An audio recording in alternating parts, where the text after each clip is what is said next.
ça. 18 minutes, c'est la durée moyenne d'intervention nécessaire pour retrouver vivante une personne ensevelie sous la neige. Après une première opération la semaine dernière à la Bressonnec, les acteurs des secours en montagne étaient ce mercredi au col de la Schlourte.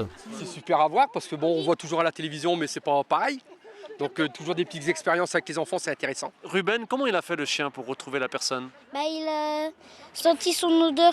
Il a flairé sa piste. C'est ce qu'on a observé pendant son exercice, c'est qu'elle a fait une petite pause, elle a regardé autour d'elle. Et en fait, c'est parce qu'elle référençait en fait les odeurs qu'elle sentait aux personnes qui concernaient. Donc elle a regardé un petit peu tout le monde, l'odeur là c'est pour lui, l'odeur là c'est pour lui. Par contre, il y en a une que j'arrive pas à distinguer. Et hop, je vais la chercher et c'est comme ça qu'elle retrouve les victimes. Mais en hiver, hors piste, les secouristes n'interviennent pas qu'auprès des skieurs qui s'aventureraient sur des secteurs escarpés. Il y a aussi les promeneurs en raquettes.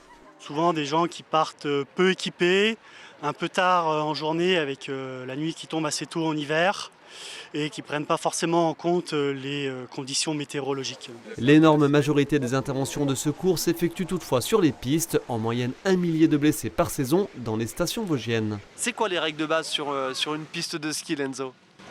Ne pas s'arrêter en plein milieu et ne pas foncer dans les gens. Qui est prioritaire? Les gens devant. Depuis qu'on va skier, ils mettent un casque depuis tout petit, donc je pense qu'ils ont déjà compris, quoi. Et je pense qu'ils savent, ils voient les chutes, ils prennent des chutes, donc ils savent que ça leur sert. Je pense que tout le monde a un peu ses règles en tête. C'est juste la surfréquentation et la taille des stations qui fait que beaucoup de monde se retrouve sur ce même endroit sur les pistes et ça peut occasionner ces situations accidentogènes.